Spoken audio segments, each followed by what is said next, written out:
Good afternoon. My name is Evodio Walle, Vice President of the Hispanic Chamber of Contra Costa County, and I'm out here this afternoon with Dr. Harmesh Kumar, who is running for State Assembly here in District 14. Now, this is the last of the interviews here with the 4 State Assembly candidates, and Dr. Harmesh Kumar has some very interesting perspectives to share with you about how he expects to impact the local economy here in Contra Costa County. As you know, at the Hispanic Chamber of Commerce, we have a philosophy that integrates community commerce and government initiatives. And so we're out here gathering the perspectives of the candidates and making sure that their voice is heard out in the community. Dr. Harmesh. Thank you so much, Mr. Walle, and I'm so honored to be part of this interview process. And as you said, that the whole our life existence is based on these 3 components, and I will add the 4th one, spirituality, to that too. We have economy, we have social life, we have personal life, we have spiritual life. And when we combine all these aspects together, then we have a balanced life. And when we only focus on one aspect and not focus on the other aspects, if we cannot keep our family together, if we cannot keep our inner self together through spirituality, if we cannot anchor ourselves through spirituality, if we cannot keep our business running and sustainable over a period of time, we cannot sustain the economy. If we cannot treat the family members with respect and give them the respect they need and time they need, then we have lost it. And that is the balancing act which assembly member has to do, and it all depends on the experience of the individual who wants to serve the community. Are they coming only during the monsoon time, like in India we have only the rainy season when all the frogs come? And do we need those kind of frogs, those who only come during the rainy season as assembly people? Or we want somebody who is very consistent in serving the community in a long-term basis? And I am that candidate, which I think, as we shared a few minutes ago, that it is the people who bring the money, who bring the resources. It is not the resources who bring people together. So that's where I'm coming from. Well, that's certainly a very interesting perspective, Dr. Kumar. And certainly when I hear you speak, it evokes a lot of images of a society that is kind of in a way like marching to a beat here. We were actually kind of lucky to get here to the park where we've been shooting all of these videos in this series, and we actually have this kind of interesting tribal accompanist here in the background, which is actually quite serendipitous here, considering the Yes. type of kind of tribal message that I'm hearing come across. Yes. Now, because Contra Costa County, works with some sometimes very rigid policy setting practices, and it's let's face it, kind of like a long established machine here that Yes. is in a way required, to a certain extent, to help move things forward in some kind of organized fashion. So, what specifically do you feel you're going to bring to this from that organizational perspective to help advance some of these business regulatory items in the direction they need to move? One thing I want to share with you, when I was getting my training at UCSF, and one of my professor, physiatrist Dr. Stanley, and I was sharing with him that one of the patients I'm seeing is very paranoid, and it will be very dangerous for him to drive a car because he may get into accident. And the professor scolded me and told me that don't get too paranoid about it and don't get too shook up about this, because he's only paranoid.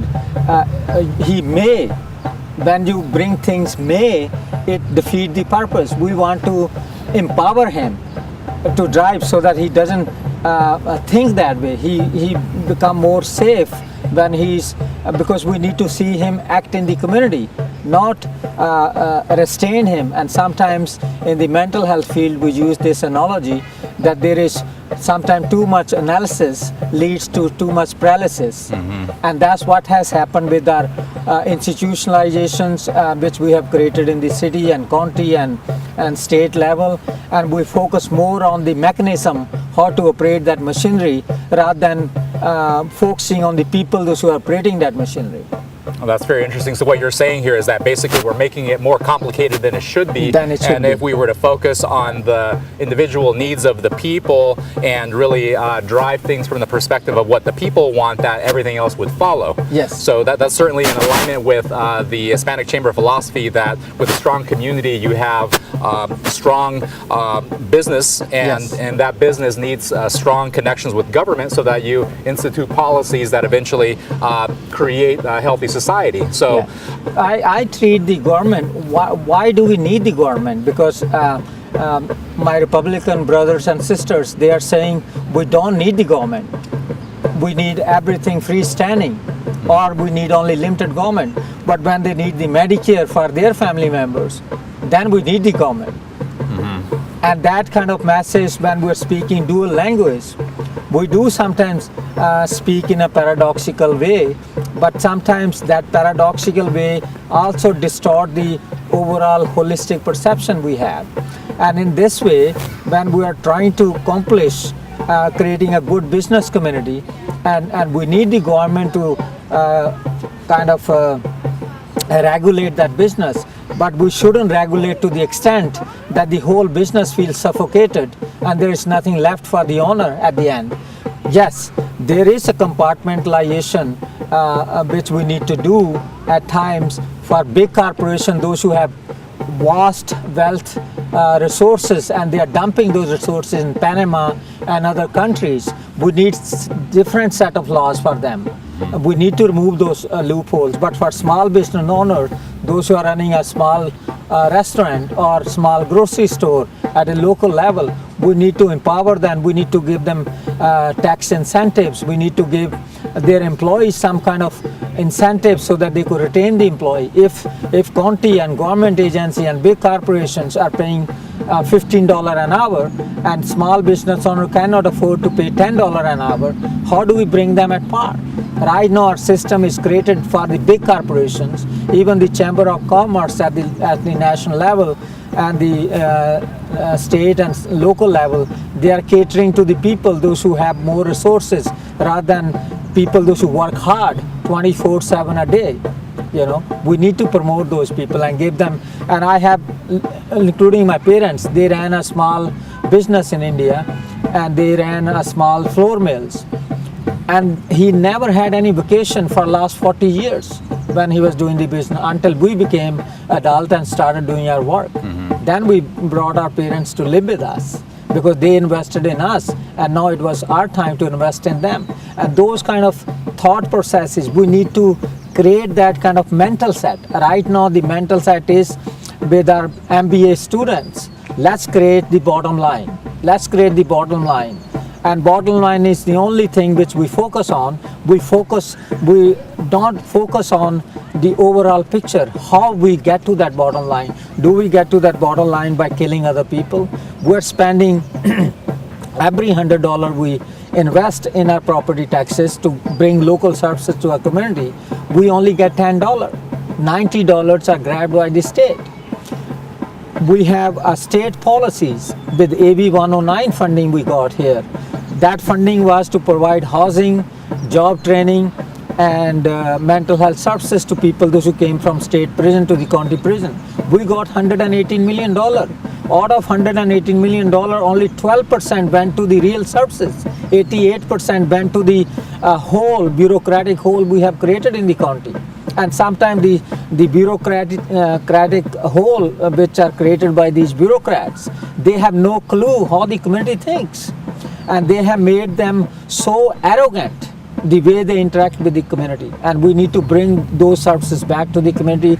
We need to treat people like people, not like machines. Even in this, locally we have created these business. If there is one restaurant comes and they are paying rent, they are paying all the taxes which are due, then the city says, oh, we're going to open another one. And then the other landlords say, oh, we're going to open another one. We're going to open another one. You can't even survive and sustain 1 or 2 restaurants, and then you bring 10 more. You destroy everything.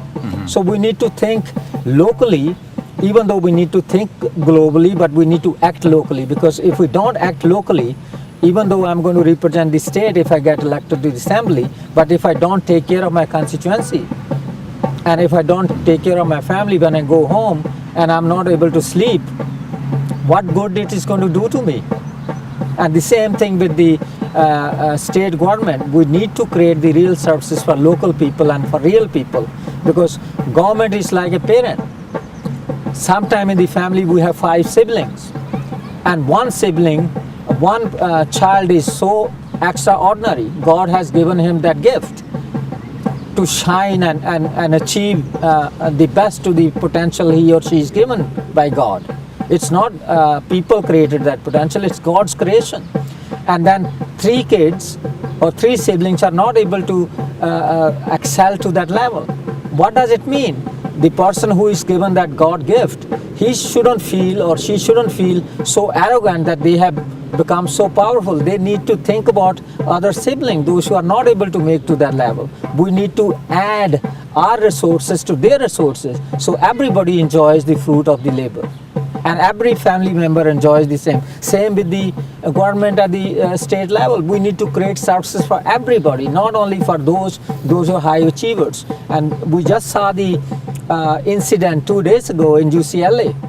A person was Stanford graduate, and he was doing his master's, and then he went and killed his professor in UCLA.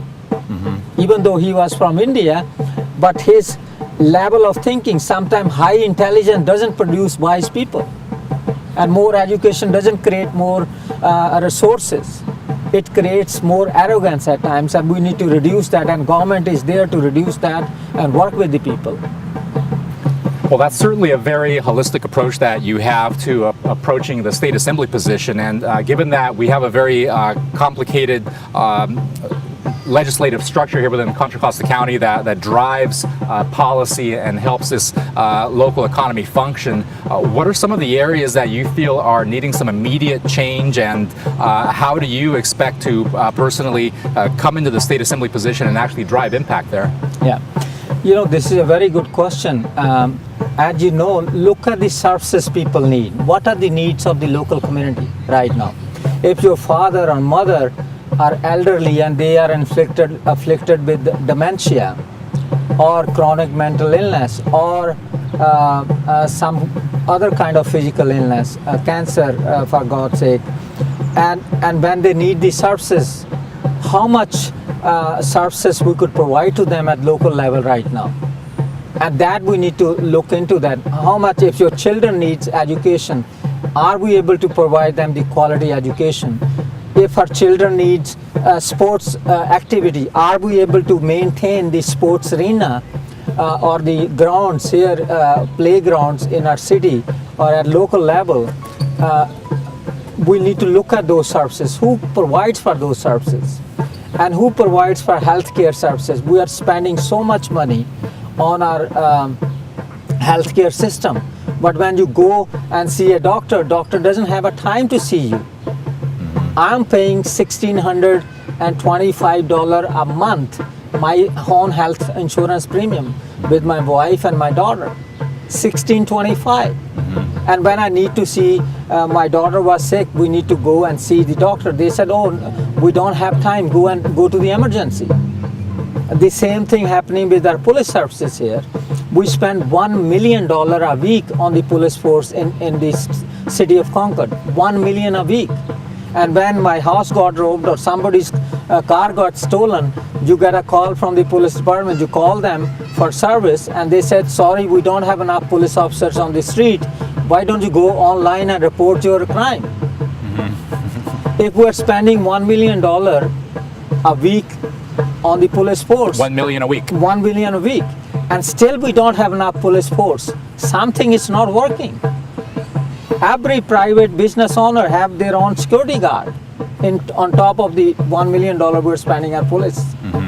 And I see my friend, those who own these gas station, grocery store, every day they have a robbery happening in their stores. Every day. Every day we hear car being stolen from our city. After paying $1 million a week, what are we doing with those funds? How we are managing this thing? And I'm not against the police department. They are our brothers and sisters. I'm against how we are spending that money, how we are coordinating the services for the local community and local business owners. So we really need to create a system which is functional system. Like right now, our system is so fragmented. There is no coordination between the system, between the community and the business, as well as within the government agencies. Every agency is independent and they want to think about their own benefit, how they are going to sustain it. Nobody thinks about the coordination between the agency, and between the local and private partnership, between the private and public partnership. Nobody thinks about that. We need to create that from win-win situation for the small business owners, for the big business owners, for the community, and for the agencies, because agency cannot sustain over a period of time when we are not able to deliver the services. And with the child protective services at the local level, we have many immigrants family, those who are coming to state of California, and every immigrant family, they have different way of disciplining the kids. And here, even if you discipline your kids with verbally with some harsh wording, and you are labeled as abusive parent. And in our culture, we don't see things that way. So we need to bring services which are sensitive to the cultural needs and the specific needs of the communities we serve, because our community is changing.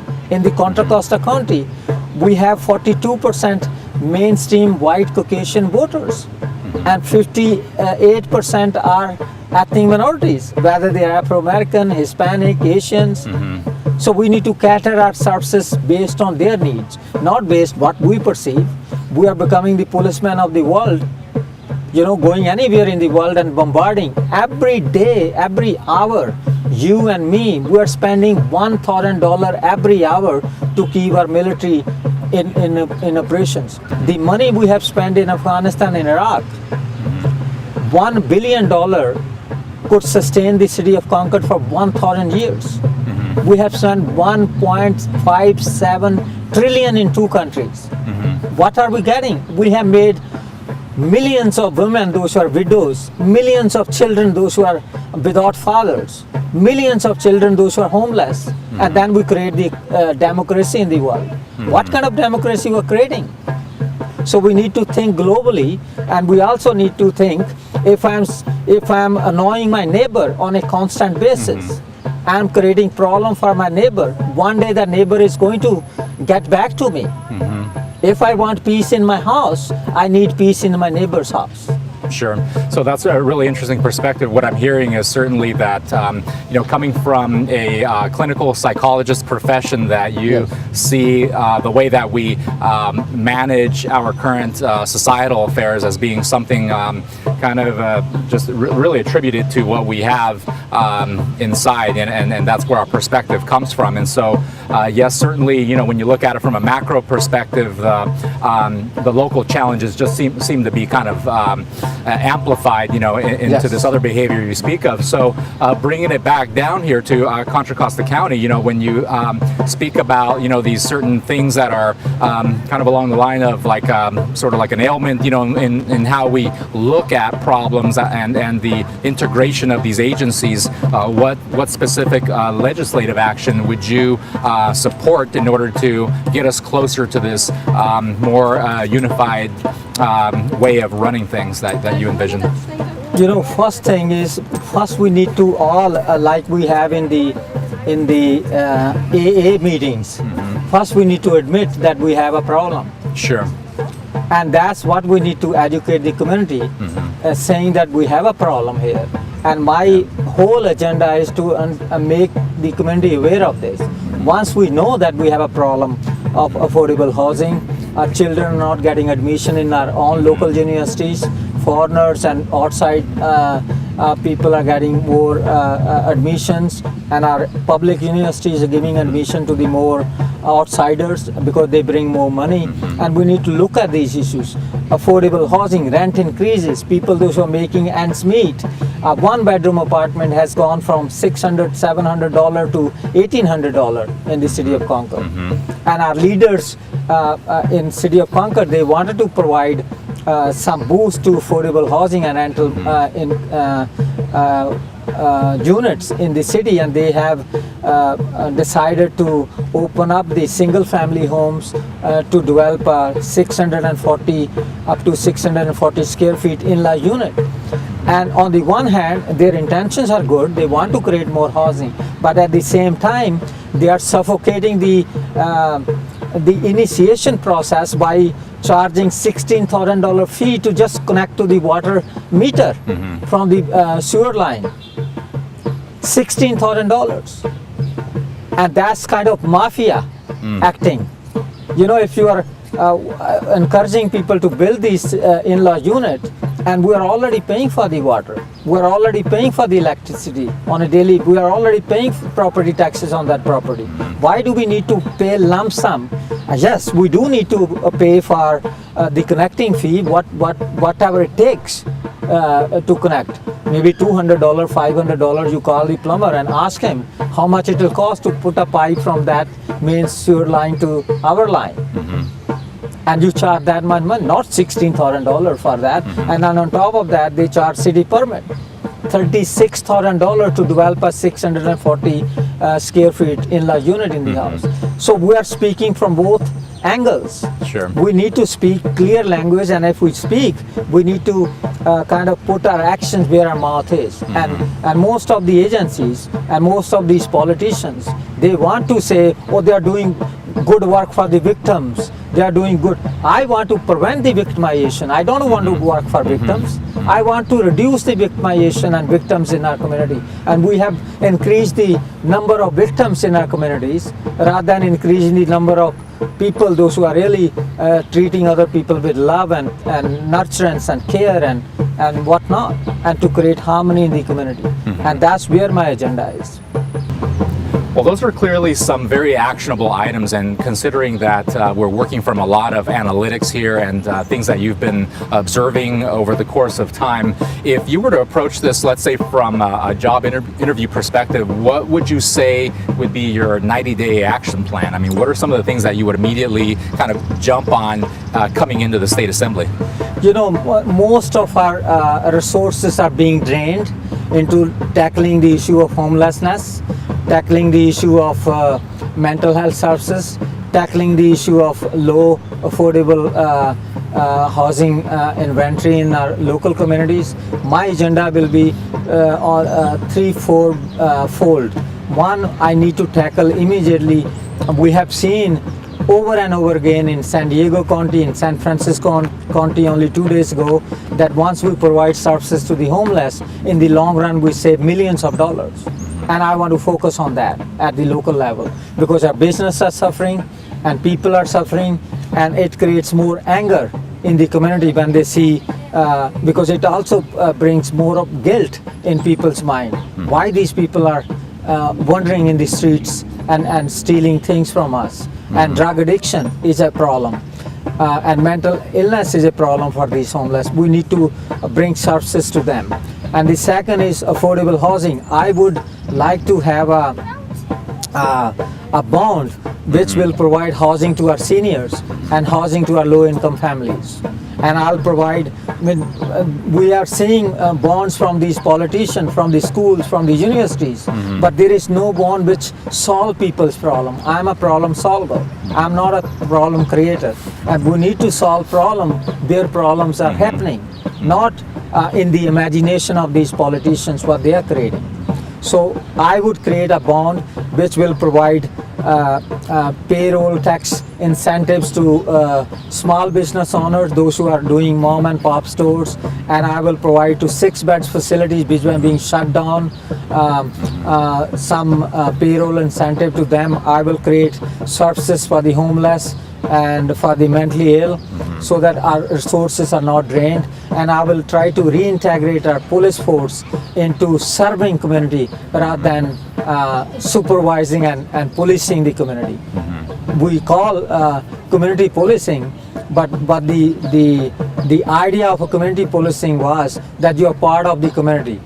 But now the perception in the public is that police is not part of the community. Police is overseeing us, putting a surveillance on our heads every day, every night, every minute.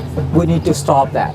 perception, and I will work hard to create those perception of harmoniousness, because police officers are our own family members, our own brother and sister. We need to integrate, and when one police officer is being gunned down, the whole state and national and the local media will magnify the problems, how they are being treated by the criminals, and we forget that criminals are human beings too, and we need to see why people create that crime. We need to go there too. We need to reduce our prison complexes. We are the only advanced country in the face of the earth where we have more people in our prison system than our schools. Every person we keep in the prison, we spend $62,000 a year on the average on one prisoner, whereas we spend only $9,200 on a student in the school. That gap, we need to reduce that, and that will be my motto, to bring services to local business owners, small business owners, local family members and families, those who are struggling. When you are falling, that's the time you need help. When you're functional, when you're healthy, you don't need any medicine. When you're healthy, you only need services when you're falling apart, and that's the time somebody need to hold your hand and make you up and stand again and run again. And that's what I want to do. I want to bring everybody together so that we could work based on the potentiality of each individual. Some may be able to run 100 miles an hour. Some are able to run 10 miles an hour. Some are able to run 50 miles an hour. And we need to recognize that. And then our goal should be how to make every California happy. All the local citizens happy. We should not pitch people like some of the guards in the prison industry have done, pitting two groups of prisoners, kind of pitting them against each other, like a bulldog fight. We need to treat human being like human being. Even our guards, we need to educate them from cultural sensitivities. We have the funds available already. We need to utilize them appropriately. We don't need more money. We have a lot of money. If we're spending 54% on our defense contract at the national level, we need to really rethink where we're spending our money. $1.57 trillion we have spent in two countries to destroy the fabric of their countries, and we need to do something here.